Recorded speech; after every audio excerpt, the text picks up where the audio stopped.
இதெல்லாம் பாக்குறது எனக்கு ரொம்ப ஆச்சரியமா இருக்கு. ஏன்னு சொன்னா நானே இது வரைக்கும் ஒரு ஆன்லைன் கூட அட்டன் பண்ணதே கிடையாது. புது வருஷ ஆராதனைக்கு அப்புறம் நான் முடிச்சு அட்டன் பண்றேன். ஆராதனை இதுதான். ஆனா இங்க நான் பார்க்கும்போது எனக்கு உண்மையிலே எனக்கு பின்னால அவ்வளவு ஒருத்தர் கூட ஒரு தூக்கமோ எதுவும் இல்லாம எல்லாரும் அவ்வளவு சந்தோஷமா அவ்வளோ இதா ஆராதிச்சுட்டு இருக்கீங்க. அவங்க அவ்வளவு சின்சியரா எதிரிகளா கூட பின்னால எந்திரிச்சிடுங்க அப்படின்னு சொல்லிட்டு அந்த இன்ஸ்ட்ரக்ஷன் அவ்வளவு பயபக்தியா அவ்வளவு ஒரு உண்மை உத்தமத்தோட நீங்க தொழுது கொள்றீங்க. ஆண்டவர் பெரிய சர்ச்சில் ஒரு பெரிய கூட்டத்துல இருக்கிற மக்களை விட சிறு கூட்டமா இருந்தாலும் அவங்களுடைய உள்ளத்துல அவங்க எவ்வளவு வாஞ்சையா நீங்க அவங்களை தேடுறீங்க அப்படின்றதுதான் அவங்க பாக்குறாங்க.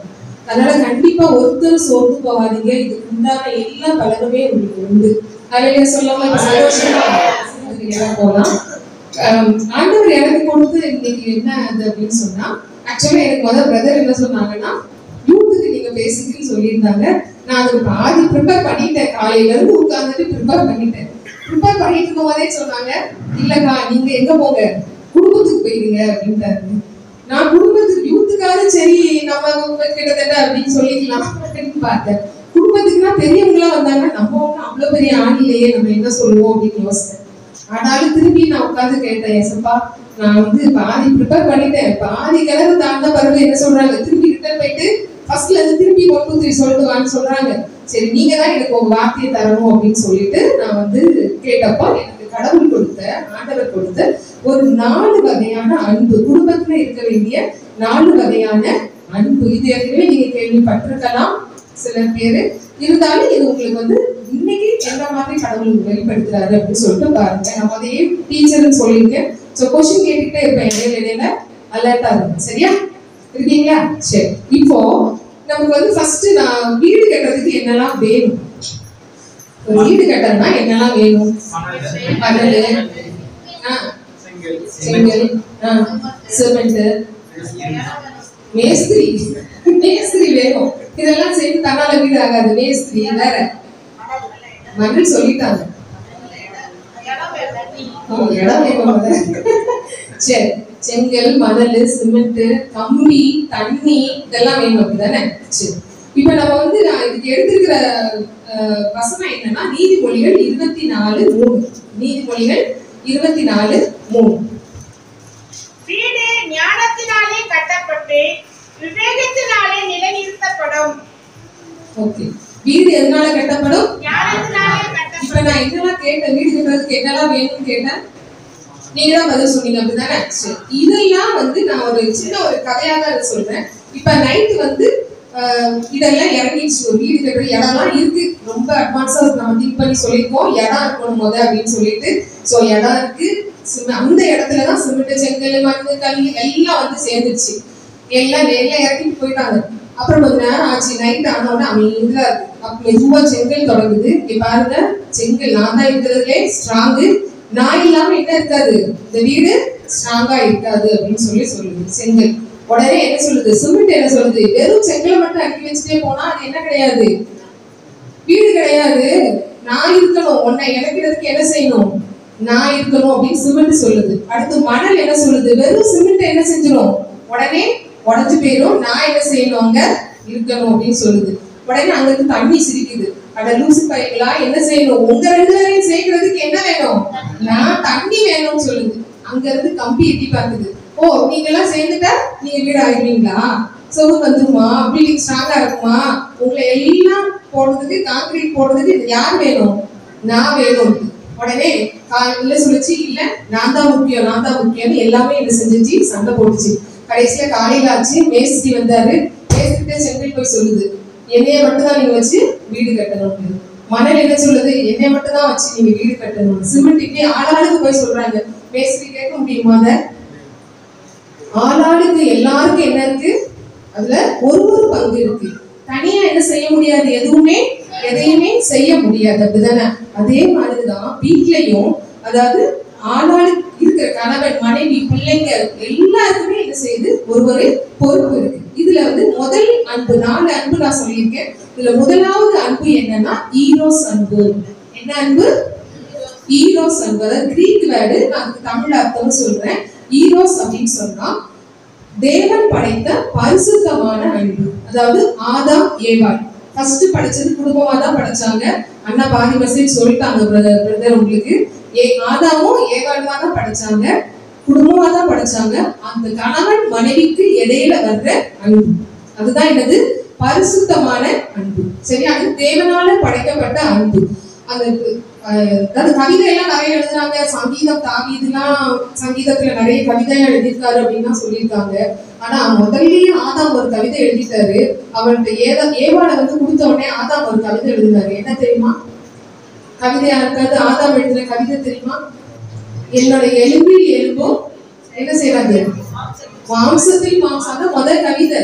வர்ணிச்சு தானே எழுதுறாரு. கவிதைனா என்ன? எதையாவது வர்ணிச்சு எழுதுறதுதானே கவிதை. அப்படிதானே? அப்படிதானே? கவிதைன்னா அதுதான். எதையாவது இயற்கையோ பொண்ணையோ ஏதோ ஒண்ணு வர்ணிச்சு எழுதுறதுதான் எனக்கு கவிதை. சோ ஆனா முத என்ன செய்யறான்? அவ்வளவு அன்பா அவ்வளவு நேசிச்சு என்ன செஞ்சாரு?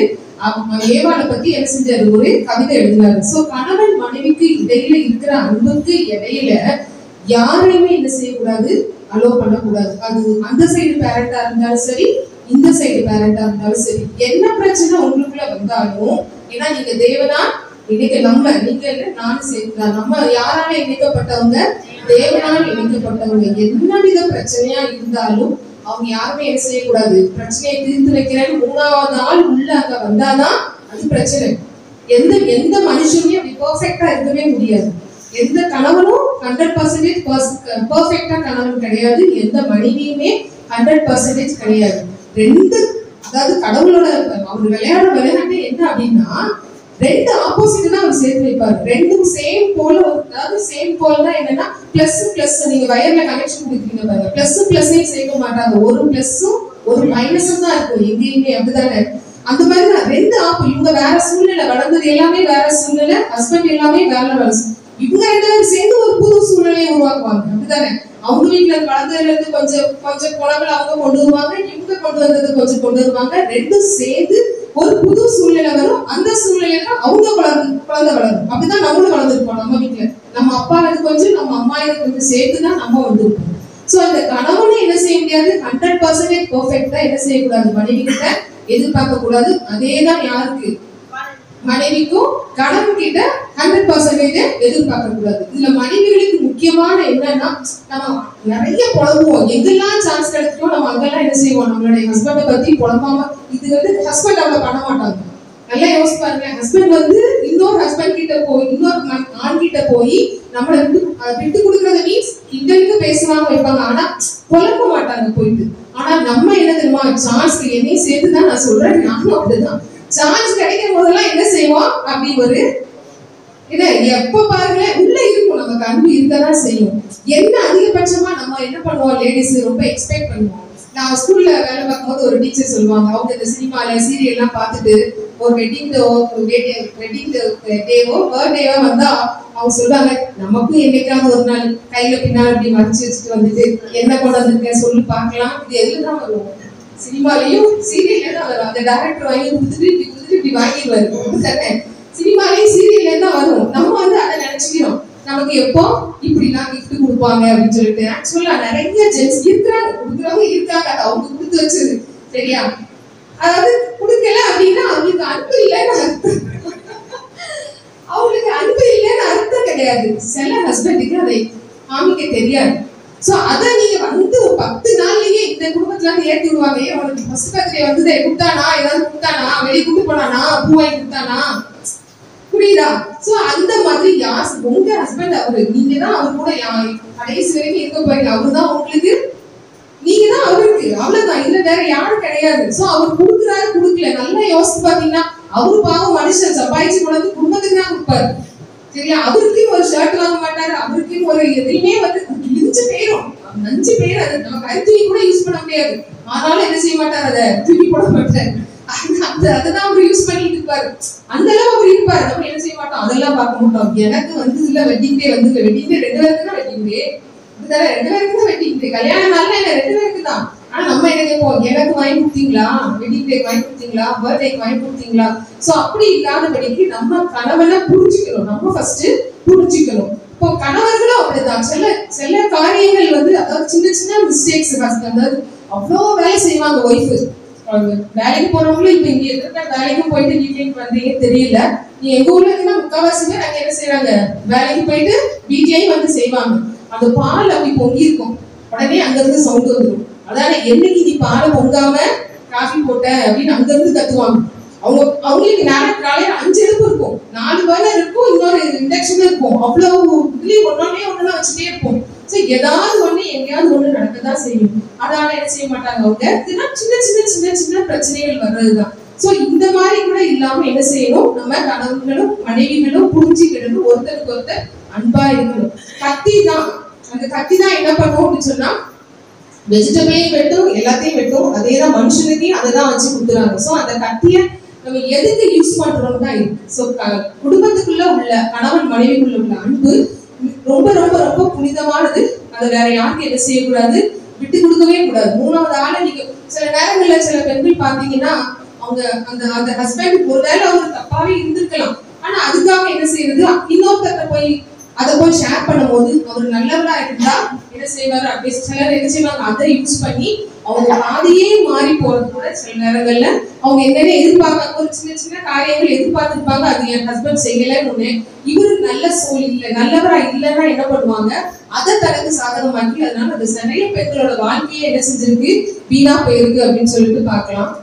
அடுத்தது என்ன அப்படின்னு சொன்னா, இப்போ வந்து கார்ல ஒரு வீட்டுக்கு வந்து என்ன போறோம், ஒரு பேங்க்ல போயிட்டு லோன் வாங்குறோம், ஒரு 10 லட்சமோ 20 லட்சமோ வாங்குறோம், லோன் வாங்குறோம், வீடை கட்டிட்டோம், 1 வருஷம் ஆச்சு.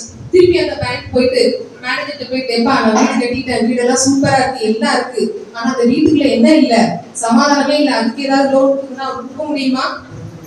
அந்த மணல் செங்கல் கல்லுக்குதான் அவன் கொடுக்க முடியும். அந்த வீட்டுக்குள்ள உள்ள சமாதான சந்தோஷம் யாரால வரும், நம்மளாலதான் வரும். முதல் காரியம், பிள்ளைங்க வளர்ந்ததுக்கு அப்புறம் பிள்ளைங்க முன்னால என்ன செய்ய போடக்கூடாது, நம்ம சண்டை போடவே கூடாது. வளர்ந்ததுக்கு அப்புறம் ஏன் சொல்வாரு சண்டை, ஏன் சொல்லவே முடியாது, நீ சண்டையே போடக்கூடாதுன்னு சொல்ல முடியாது. அப்படின்னா நம்ம 2 பேரும் ஒருத்தருக்கு ஒருத்தர் நடிச்சுட்டு இருந்தோம்னு அர்த்தம். அப்படிதானே? வராம இருக்காது, அவங்க சில நேரங்கள்ல வரதான் செய்யும். நம்ம சண்டை மீன்ஸ் அந்த வாக்குவாதங்கள் பிள்ளைங்க வளர்ந்ததுக்கு அப்புறம். ஏன்னா பிள்ளைகள் வந்து கேட்ட வார்த்தையை தான் பேசுவாங்க. நம்ம வீட்டுல என்ன பேசுறோமோ அதுதான் அவங்க வெளியில போய் ரிஃப்ளெக்ட் பண்ணுவாங்க, அவங்களும் அதுலதான் வளர்ப்பாங்க. சோ அதுல நம்ம ரொம்ப கேர்ஃபுல்லா இருக்கணும். அவங்க ஒரு வேலை குடிச்சிட்டு வரலாம், இல்ல வேற மாதிரி செலவு பண்ணலாம், வேற என்னாவது இந்த நிறைய பேர் சொல்றாங்க சீட்டு விளையாடுறது, நம்ம விளையாடுறது, என்னெல்லாமோ என்னென்ன வழிகள் இருக்கோ சாத்தா நிறைய வழி வச்சிருக்கான். சோ அந்த வழிகள்லாம் இருந்தாலும் அவர் அப்படி போலாம். நம்ம அதுவும் நம்ம என்ன, நாளைக்கு தப்பா, நான் சண்டை போடுறது தப்பா அப்படின்றதெல்லாம் இல்ல. உங்களுக்கு ஒரே ஒரு காரியம் சொல்றேன், நீங்க வந்து என்ன பண்ணுங்க, நான் என் லைஃப்ல நான் அதை பண்ணியிருக்கேன். எனக்கும் என் ஹஸ்பண்டுக்கும் வந்து நிறைய பிரச்சனைகள் இடையில. ஏன் அப்படின்னு சொன்னா, ஒண்ணுமே இல்லை, எங்க அப்பா எனக்கு சீக்கிரமே எங்க அம்மா இறந்துட்டாங்க நான் காலேஜ் படிக்கும் போது. அப்போ எங்க அப்பா வந்து எங்க அண்ணன் தங்கச்சினா, அண்ணன் தங்கச்சி 3 பேர் தான், 2 பேரும் வந்து அப்ராட்ல வந்து செட்டில் ஆயிட்டாங்க. சோ அப்பா என்ன பண்ணுவாங்க, கொஞ்ச நாள் அங்க போய் இருப்பாங்க, திருப்பி இந்தியாவுக்கு வரணும் அப்படின்னு சொன்னா அவங்க இங்க இருந்த வீட வாடகை கொடுத்து வச்சு, அவங்க இல்லாத நேரம் இந்த வீடை யாரும் பார்த்துக்கிறது இல்லை. ஊர்ல நான் சென்னையில இருக்கேன், எங்க ஊர் தூத்துக்குடி. சோ அதனால எங்க அப்பா என் கூட வந்து இருப்பாங்க. சோ பொம்பளை பிள்ளைங்கன்னா யார் செல்லும், பொம்பளை பிள்ளைங்களா அப்பா செல்லும். சோ நாங்க 2 பேரும் அப்பாவும் நானும் உட்கார்ந்து பேசினா என் ஹஸ்பண்டுக்கு எப்படி இருக்கும், சந்தோஷமா இருக்கும். அப்படிதானே? கண்டிப்பா அவங்களுக்கு கோவம் இல்லை, அவங்களுக்கு ஒரு பொசசிவ்னஸ். நம்ம கூட டைம் ஸ்பெண்ட் பண்ணாம என்ன பண்றாங்க, அப்பா கூட ஸ்பெண்ட் பண்ணிட்டு இருக்காளே அப்படின்னு சொல்லிட்டு அவங்களுக்கு அந்த இதை வேற விதமா காட்டுவாங்க. அப்படியே வந்து நிறைய அப்படி எனக்கு என் ஹஸ்பண்டுக்கு என்ன ஆச்சு, நிறைய கேப் வர ஆரம்பிச்சு. எனக்கு அது எப்படி பேசி எப்படி சரி பண்ணனே எனக்கு தெரியல. நான் என்ன பேசினாலும் அவங்க அங்கதான் வந்து நிற்பாங்க. சோ எனக்கு ஒருத்தர் ஒரு வழி சொல்லி கொடுத்தாங்க, நீங்க ஒண்ணுமே பண்ணாதீங்க, அவங்க தூங்கும் போது தலையில கை வச்சு என்ன பண்ணுங்க, பிரேயர் பண்ணுங்க. அதே மாதிரி என்னையும் மாத்திக்க சொன்னாங்க, அப்பா உள்ள வந்து உங்க 2 விஷயத்துல என்ன செய்யக்கூடாது, தலையிடக்கூடாது, அதை நீ கேர். எங்க அப்பா சின்ன சின்ன விஷயங்கள் சரி, எங்க அப்பா ரொம்ப பெஸ்டா ஆக்டிவா இருப்பாங்க. அதுக்கு அப்படியே ஆப்போசிட் என் ஹஸ்பண்ட், அவங்க வேலையை பார்த்துட்டு அவங்களாட்டுக்கு இருப்பாங்க. எங்க அப்பா ஒரு இடத்துல உட்கார முடியாது. சோ எங்க அப்பா சொன்னாங்க, என்ன இப்படி காலையில எழுந்து உட்காந்துருக்கு, என்ன வாக்கிங் போக சொல்லலாம், எப்படி சொல்லும்போது நம்ம சரி நல்லதுக்கு தானே சொல்றாங்க அப்படின்னு சொல்லிட்டு நம்ம போய் சொல்லுவோம்.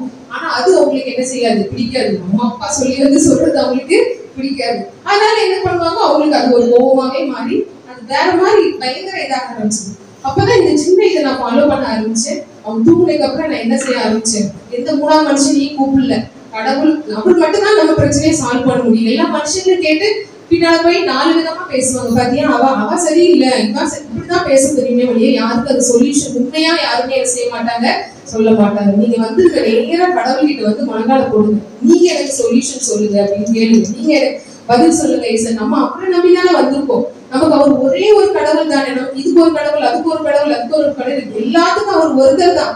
வந்து அவர் பாதத்துல என்ன செஞ்சிருங்க, விழுந்துருங்க. எனக்கு நீங்க இதுக்கு ஒரு பதில் சொல்லுங்கன்னு சொல்லிட்டு நீங்க அவர்கிட்ட வந்து கேளுங்க. தயவு செய்து யார்கிட்ட, உங்க அம்மா கிட்ட. நிறைய ஃபேமிலிஸ்ல இருக்காங்க, கல்யாணம் முடிச்சு கொடுத்ததோட என்ன பண்றது, போன்லயே குடும்பம் நடத்துறது. யார் கூட, அம்மா கூட. அவ்வளவு நாள் வீட்டுல அம்மா பொண்ணு என்ன பண்ணிருப்பாங்க, அவ்வளவு சண்டை போட்டிருப்பாங்க. ஆனா அந்த கல்யாணம் முடிச்சு கொடுத்த உடனே எங்க இருந்துதான் திருப்பி அந்த பாசம் வருமோ எனக்கு தெரியல. போன்லயே தான் இன்னைக்கு என்ன குழந்தை போயிட்டாரா, வந்துட்டாரா, போச்சியா, அது பண்ணியா, இது பண்ணியா, என்ன குழம்பு வச்சு, தயவு செய்து அப்படி இருந்தா அதை விட்டுருங்க. சரியா? அதுக்கு பதிலா என்ன பிரச்சனை இருந்தாலும் உங்க மகனே உங்களுக்கு சொன்னாலும் நீங்க அவங்களுக்கு சொல்ல வேண்டியது, நீங்க யார்கிட்ட சொல்லுங்க, என்கிட்ட சொல்லாத, அவர்கிட்ட சொல்லுன்றத சொல்லி பழகுங்க. அங்க பிரச்சனையே இல்லாம போயிரு, பிரச்சனை இல்லாமையே போய். சரி, அந்த மாதிரி ஒரு பிராக்டிஸ கொண்டு வாங்க. இதுதான் ஃபர்ஸ்ட் அன்பு. என்ன அன்பு? ஈரோஸ் அன்பு. சரியா? செகண்ட் ஒன் வந்து ஃபீலியோ. ஃபீலியோ அப்படின்னு சொன்னா நமக்கு சில ஃப்ரெண்ட்ஸ், அதாவது ஹஸ்பண்ட் அண்ட் ஒய்ஃபே ஃப்ரெண்ட்ஸ் மாதிரி இருக்கலாம், அப்படியே எடுத்துக்கலாம். நமக்கு அதாவது பைபிளே ஒரு இருக்கு, எதையாவது நம்ம கிட்ட அதை கொடுத்து நல்ல ஃப்ரெண்ட்ஸ் வச்சுக்கணுமா, நம்ம வச்சுக்கணுமா. எல்லா நேரத்துக்குமே வந்து எனக்கு நிறைய ஃப்ரெண்ட்ஸை பத்தி கூட நிறைய பைபிள்ல நீதிமொழிகள் எல்லாம் சொல்லியிருக்காங்க. சரியா? சோ அது மாதிரி ஒரு நல்ல ஃப்ரெண்ட்ஸ், குடும்பத்துக்கு ஒரு நல்ல ஃப்ரெண்ட்ஸ்களை நம்ம வச்சுக்கணும் அப்படின்னு சொல்லியிருக்காங்க.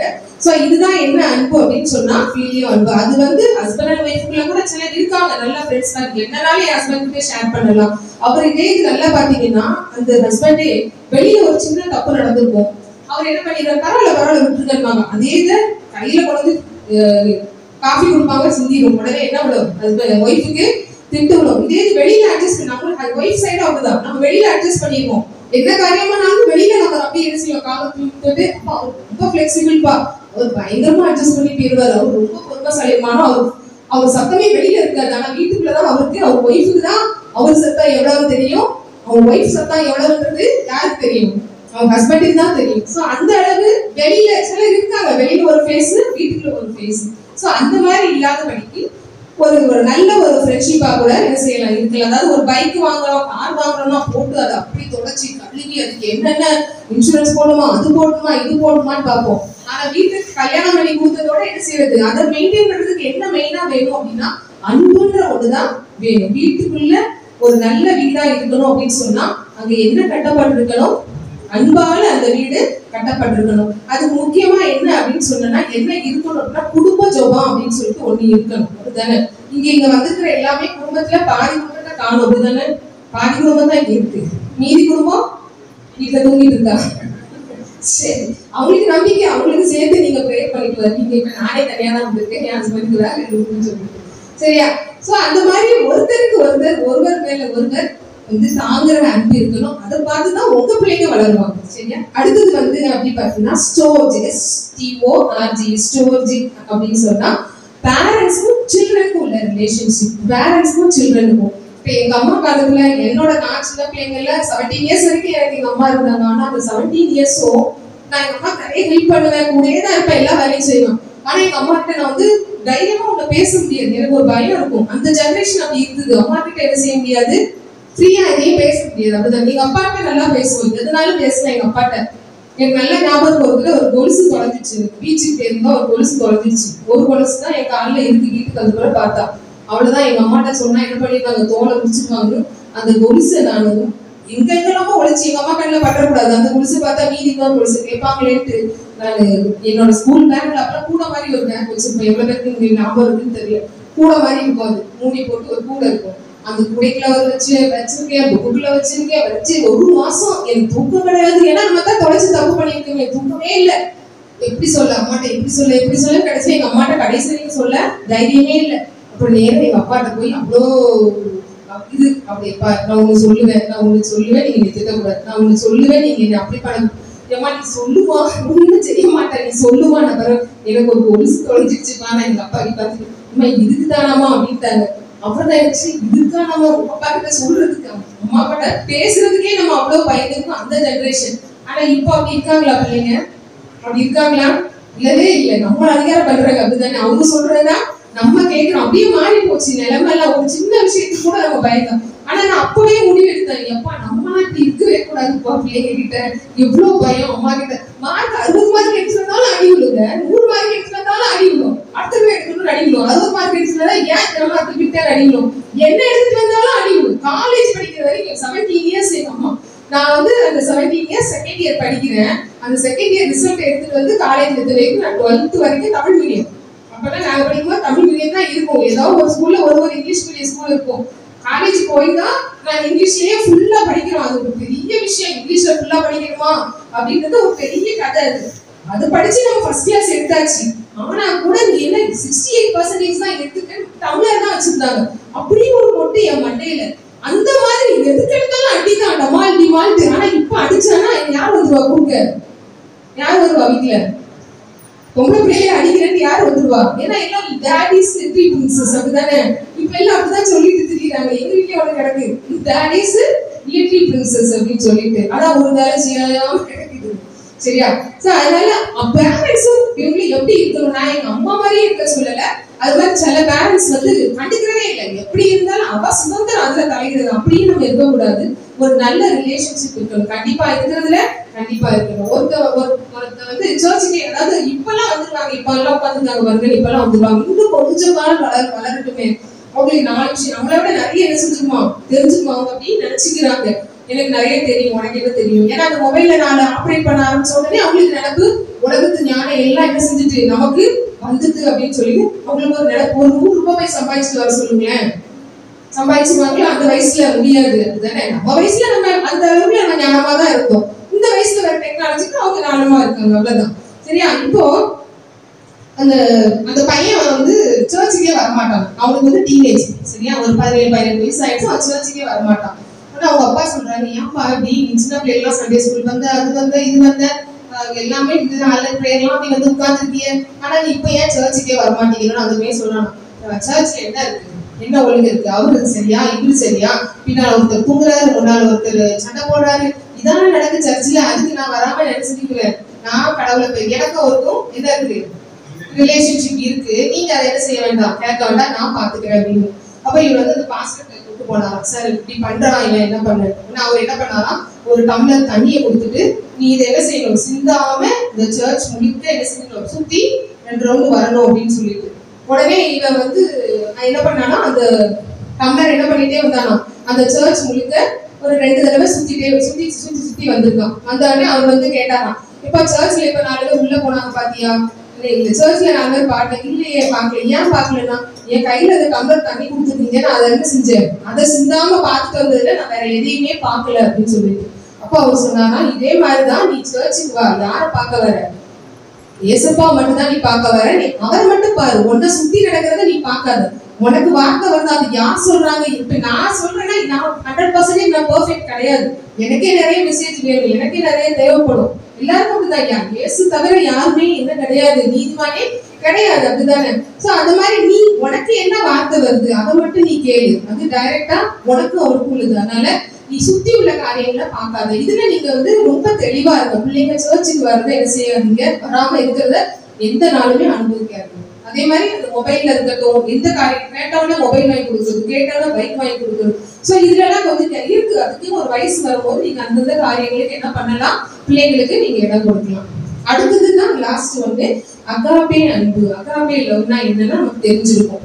என்ன அன்பு யாருக்காக தெரியுமா, அண்ணாக்கெல்லாம் தெரிஞ்சிருக்கும். சோ அகாபே அன்பு அப்படின்னு சொன்னா வித்தவுட் எக்ஸ்பெக்டேஷன், அதாவது ஜீசஸ் நமக்காக கொடுத்ததுதான் அகாபே அன்பு. எந்த எதிர்பார்ப்பும் இல்லாத அன்பு. அதாவது அந்த அன்பு எப்படிப்பட்டதுன்னா, எந்த இப்ப ஹஸ்பண்ட் மனைவிக்கு செய்யறது அதுதான், மனைவி ஹஸ்பண்டுக்கு செய்யறது அதுதான், எந்த எதிர்பார்ப்பும் இல்லாதது. இதுதானே, எந்த வீட்லயே வளர்ந்தோம், எங்கேயோ வந்தோம், இங்கே வந்து என்ன செய்யறோம், அவங்களுக்கு 3 நேரமும் சமைக்கிறோம் அது மட்டும் தான் செஞ்சுட்டே இருக்கோம், அப்படிதானே. நமக்கு அவ்வளவுதான். படுக்க போறோம்னா உடனே நம்ம மைண்ட்ல என்ன வரும், காலையில என்ன, மத்தியானம் என்ன, நைட் என்ன, இதுதான் இப்ப யோசிப்போம். அதே மாதிரி அவங்க சைடு பாத்தீங்கன்னா அவங்களும் இந்த மாசம் இந்த செலவுக்கு இது இருக்கு, அது இருக்கு, இது கேட்டணும், இந்த லோன் கேட்டணும், அந்த லோன் கேட்டணும்னு அவங்களுக்கு இது. ஸோ ஒருத்தருக்கு ஒருத்தர் எந்த ஒரு எக்ஸ்பெக்டேஷனும் இல்லாம வர்ற அன்பு தான் இது அகாபே அன்பு. இது வந்து நாட் ஓன்லி அதாவது ஹஸ்பண்ட் அண்ட் ஒய்ஃப்க்கு மட்டும் இல்ல, மத்தவங்க கூட. ஏன்னா ஜீசஸ் நமக்கு சொல்லி கொடுத்தது அப்படிதான். நீ எப்படி ஒன்றை நேசிக்கிறியோ அதே மாதிரிதான். அதுதான் மேலான கற்பனை. அப்படிதான் ஒன்னை எப்படி உனக்கு நீ என்னெல்லாம் செய்யணும். இப்ப நீ என்னெல்லாம் செய்யணும் ஹஸ்பண்ட நம்ம எதிர்பார்க்கறோமோ அதே இதுதான் நம்ம என்ன செய்யணும். அவர் நம்ம சொல்றதெல்லாம் கேட்கணும் எதிர்பார்க்கணும்னா நம்மளும் என்ன செய்யணும் அதுதான் செய்யணும். அப்படிதானே செஞ்சாலும் அங்க ஆட்டோமேட்டிக்கா நடக்கும். ஒரு தடவை இல்லைனாலும் இன்னொரு தடவை அவர் பார்ப்பாரு. பரவாயில்லையே இவா நம்ம சொன்னதெல்லாம் கேட்கிறாள் என்ன செய்யலாம் நம்ம அவளுக்கு நம்ம அவ சொல்றதை கொஞ்சம் கேட்டுதான் பார்ப்போமேன்னு அவர் என்ன செய்யலாம் இறங்கி வரலாம். சோ அதனால நம்ம அன்பு எப்படிப்பட்டதுன்னா நன்மைக்கு தீமை செய்யறது எந்த குணம் அப்படின்னு சொன்னா நன்மை செஞ்சவங்களுக்கு தீமை செய்யறது பிசாசோட குணம். நன்மைக்கு நன்மை செய்யறதுதான் யார் குணம்? மனுஷ குணம். நம்ம அதான் நன்மை செய்யறவங்களுக்கு மட்டும்தான் என்ன செய்வோம் நன்மை செய்வோம். தீமைக்கு நன்மை செய்வது தெய்வீக குணம். அது அதே மாதிரிதான் அவர் அன்பில் இந்த மாதிரி என்ன செய்யறோம் நம்ம வந்து நன்மைக்கு மட்டுமே நன்மை செய்யாம தீமைக்கும் அவங்க ஃபேமிலியில எப்படிப்பட்டதா இருந்தாலும் நம்மளுடைய அன்பு எப்படி இருக்கணும்? மாறாத அன்பா இருக்கணும். அவருடைய அன்பு நம்ம எல்லாம் என்ன செஞ்சிருக்கணும்? நிலைச்சிருக்கணும். இதுதான் இன்னைக்கு உங்களுக்கு நமக்கு கடவுள் கொடுத்த 4 விதமான அன்பு. இப்ப நம்ம குடும்பத்துல உள்ள காரியங்களுக்காக நம்ம வந்து ஜெபிக்கலாம். நான் பாயிண்ட்ஸ் சொல்றேன்.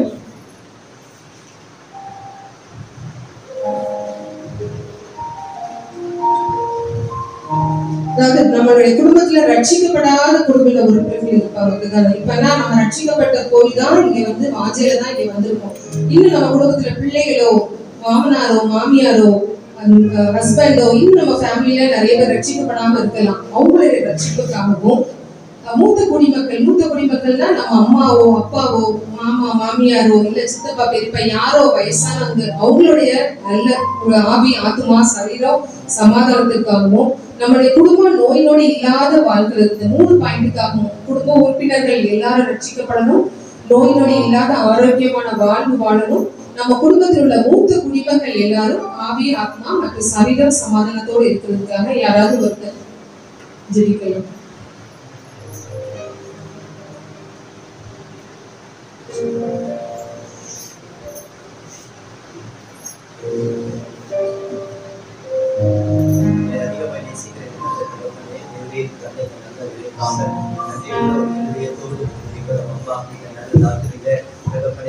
கரத்திலே எங்களை தாழ்த்தி ஒப்புக் கொடுக்கிறோம் அப்பா. ஒரு குடும்பத்திலே காணப்பட வேண்டிய 4 விதமான அன்பை நீங்களுக்கு காண்பித்து கொடுத்திருக்கிறீர்கள். இந்த நல்ல நாளிலும் கூட ஒரு குடும்பத்திலே கணவன் ரட்சிக்கப்பட்டு மனைவி ரட்சிக்கப்படாதபடி சூழ்நிலைகள் இப்படிப்பட்ட கிராம சபைகளில் அதிகமாக காணப்படுகிறதை நாங்கள் உணர்கிறோம் அப்பா. ஆண்டவரே குணசாலியான ஸ்திரீ தன் வீட்டை கட்டுகிறார். எப்போதும் ஆண்டவரே ஸ்திரீயானவர்களுக்கு அதிகமான குடும்ப பொறுப்புகள் உண்டு ராஜா. குடும்பத்தை எடுத்து முன்னேற்ற பாதைகளை நடத்தக்கூடிய பொறுப்புகள் உண்டு. ஆனாலும் கூட இந்த கிராமத்திலே கூட ஆண்டவரே இன்னைக்கு குடும்பத்திலே ஆண்டவரே அநேக கணவன்மார்கள் ஆண்டவரே அப்பா ஆண்டவரே இன்னும் ஆண்டவரே இயேசு கிறிஸ்துவின் அன்பை அறியாதபடி அந்த முழு குடும்பமும் கர்த்தராகிய இயேசு கிறிஸ்துவின் அன்பினாலே ரட்சிக்கப்படாதபடி ஆண்டவரே முழு குடும்பமும் தேவனுடைய அன்பினாலே பாதுகாக்கப்படாதபடி சூழ்நிலைகள் இருப்பதை நாங்கள் அறிகிறோம் அப்பா. ஆனால் கர்த்தர் அந்த சூழ்நிலைகளை மாற்றி போட வேண்டி உடைய கருத்துல ஒப்பு கொடுத்து ஜெபிக்கிறோம். குடும்ப உறவுகளிலே ஆண்டவரே கணவன் ரட்சிக்கப்படாத இருக்கிற கணவன்மார்கள் கர்த்தர் ரட்சிப்பு கொண்டு வரும்படி அநேக சகோதரிகள் இந்த இடத்துல வந்து கண்ணீர் விட்டு அழுத அந்த கண்ணீர் இந்த இடத்துல இருக்கிறதப்பா. இந்த இரவு ஜெபத்துல நாங்கள் பாரத்தோடு ஜெபிக்கிறோம் அப்பா. எந்த சூழ்நிலையில இருந்தாலும் ரட்சிப்பு தேவனுடையது என்பதை நாங்கள் அறிகிறோம் அப்பா. தேவனே ரட்சகர், நீர் ஒருவர் நினைத்தால் மாத்திரமே ஒரு மனிதனை ரட்சிப்புக்குள்ளாக வழிநடத்த முடியும் என்பதை அறிந்திருக்கிறோம் அப்பா. ஆண்டவரே ஒவ்வொரு சகோதரியுடைய கண்ணீரையும் குடும்பத்திலே கணவன்மார்களை ரட்சிப்புக்குள்ளாக கொண்டு வாங்க ஆண்டவரே. அந்த முழு குடும்பமும் உங்களுடைய நாமத்துக்கு காரணராக மாறும்படியாக அந்த முழு குடும்பத்திலும் தேவன் வாசம் பண்ணும்படியாக அந்த முழு குடும்பத்திலும் ஆண்டவரே குடும்பம் கணவன் மனைவி பிள்ளைகள் என்கிற இந்த உறவில இயேசு என்கிற அந்த நாமம் ஆண்டவரே நான் உன் நடுவிலே வாசம் பண்ணுவேன், இனி நீ தீங்கை காணாது இருப்பாய் என்று சொன்னீரே தகப்பனே. நீர் முழுமையாய் வாசம் பண்ணும்படியான நாட்களுக்குள்ள நீங்க நடந்துங்க. இந்த சபையில் அப்படிப்பட்ட கிருபைகளை நீங்க தரப்போகிறதற்காக உமக்கு ஸ்தோத்திரம் அப்பா. ஆமா ஆண்டவரே அந்த குடும்பத்துல கர்த்தர் நீதிமானுடைய வீட்டிலே கம்பீர சத்தம் உண்டு, உங்களுடைய வலது கரம் பராக்கிரமம் செய்யும் என்று எழுதியிருக்கிறபடியாக அப்பா ஆண்டவரே அந்த நீதிமானுடைய வீட்டில முழு குடும்பத்துடைய கம்பீர சத்தத்தை நீ தொடிக்க பண்ணும்படியாக இனி வருகிற நாட்கள்ல இரவு ஜெபத்துல ஆண்டவரே அப்பா ஆலய கூடுகையில ஆண்டவரே குடும்பமாக வந்து கர்த்தரை நானும் என் வீட்டாரும் என்றால் கர்த்தரை சேவிப்போம் என்று யோசுவா குடும்பத்தை போல அநேகர் வெற்றி முழக்க பண்ணும்படியாக அநேகர் குடும்பத்திலே கர்த்தர் அப்படிப்பட்ட ஒரு எழுப்புதலை தர வேண்டி நாங்கள் ஜெபிக்கிறோம். ஒருவேளை இன்றைக்கு ஆண்டவரே இது ஒரு எட்டா கனியை போல இருக்கும். நான் எவ்வளவு உபவாசம் இருந்துட்டேன், நான் எவ்வளவு கண்ணீர் வடித்துட்டேன், நான் எவ்வளவு ஆண்டவரை கணவரை திருத்த முயற்சிட்டேன்னு சொல்லி சோர்ந்து போயிருக்கிற உள்ளங்களுக்காக நாங்கள் உங்க கருத்தில் ஒப்பு கொடுத்து ஜெபித்து கெஞ்சி கேட்கிறோம். அப்பா குடும்பத்தில் அந்த தேவ அன்பு ஊற்றப்படட்டும் ஆண்டவரே. ஓ தகப்பனே, எல்லாரும் பாரத்தோடு ஜெபம் பண்ணுங்க, எல்லாரும் பாரத்தோடு ஜெபம் பண்ணுங்க. குடும்பத்துல கணவர்மார்கள் ரட்சிக்கப்படணும்னு ஜெபம் பண்ணுங்க. ஆண்டவரே, குடும்பத்துல பிள்ளைகள் ரட்சிக்கப்படணும்னு ஜெபம் பண்ணுங்க. குடும்பத்துல இருக்கிற உறவுகள் ரட்சிக்கப்படணும்னு ஜெபம் பண்ணுங்க. ஒரு கொர்நேலியுக்கு கர்த்தர் வெளிப்பட்டார். ஆனால் அந்த முழு குடும்பமும் பேதுரு வரும்போது அவர்கள் முழு குடும்பமாய் நின்று கர்த்தராகிய இயேசு கிறிஸ்துவை ஏற்றுக்கொண்டார்கள் என்று பார்க்கிறோம். ஆண்டவரே, ஒவ்வொரு குடும்பங்களில் இருக்கிற உறவுகள் எல்லாரும் இந்த ரட்சிப்பின் வசனத்தை தரித்து கொள்ளும்படி தேவ ஆவியானவர் இந்த நடு ராத்திரி வேளையில எங்கள் மேல் மழையாய் நீ பொழிந்தருள வேண்டி ஜெபிக்கிறோம். அப்பா உங்களுடைய வல்லமையின் ஆவியை நீ ஊற்ற வேண்டி ஜெபிக்கிறோம். அப்பா உம்மால கூடாத காரியம் ஒன்றுமே இல்லை ஆண்டவரே. அப்பா அன்னைக்கு சட்டம் பிறப்பிக்கப்பட்ட போதில் கூட எஸ்தர் ராஜாத்தின் உபவாச ஜெபத்தின் நிமித்தமாக சட்டம் மாறினது ஆண்டவரே. யூதர்களை கர்த்தர் ரட்சித்தீர் ஆண்டவரே. ஒரு பூரிம் என்கிற ஒரு பண்டிகை உண்டானது ஆண்டவரே.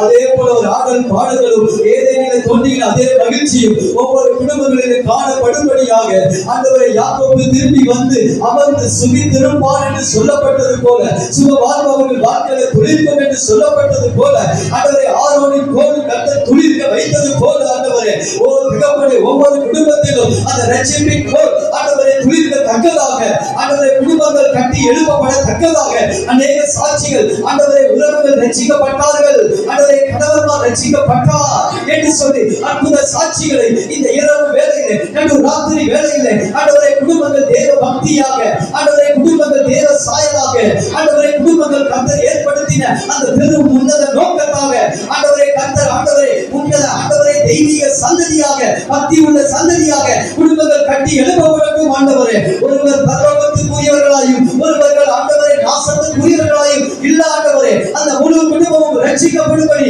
என் தேவனுடைய ஆவியானவர் இந்த நடு ராத்திரி வேளையிலே நீர் உத்தரவாதம் பண்ணி நாங்கள் ஜெபிக்கிறோம் ஆண்டவரே. கர்த்தருடைய கிரியைகளை நடப்பிப்பீராக.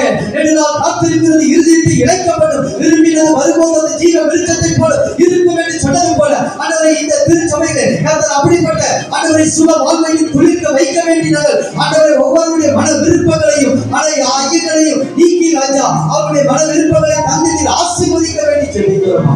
குடும்பங்களில் நல்ல சுக வாழ்வை தாங்கப்பா, நல்ல அழகுக்குரிய சுகத்தையும் ஆரோக்கியத்தையும் நீங்க கட்டமைக்கும்படியா நாங்கள் ஜெபிக்கிறோம் ஆண்டவரே. அப்பா ஆண்டவரை மூத்தவர்கள் இருப்பார்களானால், முதியவர்கள் இருப்பார்களானால் அவர்களுக்குள்ளாக தேவ சமாதானங்கள் அவர்கள் இருதயத்தை ஆளும்படியா நாங்கள் ஜெபிக்கிறோம் ஆண்டவரே. கர்த்தர் கிரியை நடப்பீங்க ஆண்டவரே, கர்த்தர் கிரியை நடப்பீங்க ஆண்டவரே. இப்போது எனக்கு முன்பாக இருக்கிற இந்த நாற்காலிகளில் அடுத்த மாதம் வரும்போது அநேக புருஷர்கள் உட்கார்ந்திருக்க தக்கதாக தேவனுடைய கிருபையை செய்ய தகும்படியாப்பா. ஆதாமை மாத்திரமல்ல ஏவாளையும் உண்டாக்கி ஆண்டவரே அந்த குடும்பத்துக்குள் நீ வாசமாய் இருந்தீர். அந்த குடும்பத்தை பழுகி பெருகி ஆண்டு கொள்ளுங்கள் என்று ஆசீர்வதித்தீர் ஆண்டவரே. முழு குடும்பமாய் ஆண்டவரே. அப்பா இந்த மறுரூப ஆலயத்தில் ஆண்டவரே, கொர்நேலிய நினைவு சின்னத்தில் ஆலயத்தில் ஆண்டவரே, ஓ தேவ பிள்ளைகள் முழு குடும்பமாய் கர்த்தரை சேவித்து கர்த்தருக்கு சாட்சியாக சுடரொளி பட்டயமாக பிரகாசமாக மலைகளில் இருக்கிற பட்டணத்தை போல பிரகாசமாக எழுப்பி பிரகாசிக்க கர்த்தர் செய்கிறார். அப்படி நீங்க செய்ய போகிறதற்காக மக்கள் சிவத்தில் இருளின் அந்தகாரத்தில் இருந்தும் மரண பள்ளத்தாக்கில் இருந்தும் ஆண்டவரை நீர் கட்டுகளை அறுக்கிறீர்கள், நீர் கட்டுகளை அறுக்கிறீர்கள். அநேகருடைய கண்ணீர் ஆண்டவர் இன்னைக்கு ஒரு கட்டுகளை அவர் அறுக்கிறதை நான் காண்கிறேன் ஆண்டவரே. இன்னைக்கு நீ கட்டுகளை அறுக்கிறீர்கள். ஓ ரட்சிக்க கூடாதபடி ஆண்டவரே, ஆண்டவரை கட்டி வைத்திருக்கிற எல்லா கட்டுகளையும் ஆண்டவரே, ஓ ஹalleluya ஸ்தோத்திரம். இந்த இரவு நேரத்திலே கர்த்தர் கிரியை நடப்பிக்கிறீர் ஆண்டவரே. ஓ உம்முடைய வல்லமை புள்ள புயமாண்டவரே, உம்முடைய வல்லமை பாய்ந்த கரமாண்டவரே. அப்பா ஓ ஆண்டவரே, இப்போது அநேகரை நீ ரட்சித்து ஆண்டவரே, குடும்பங்களிலே ஆண்டவரே ஒரு தெய்வீக சமாதானத்தினாலே நீ நிரப்புகிறீர் ஆண்டவரே. ஓ மக்கள் நான் நன்றி சொல்கிறேன். கருத்தரை தாழ்த்து ஜெப விண்ணப்பத்தை ஒப்புக்கொடுங்க. நீ ஆட்கொண்டு அதன்படியே நடத்தி தருவதற்காக ஸ்தோத்திரம். இயேசுவின் மூலம் ஜெபிக்கிறோம். ஆமென்.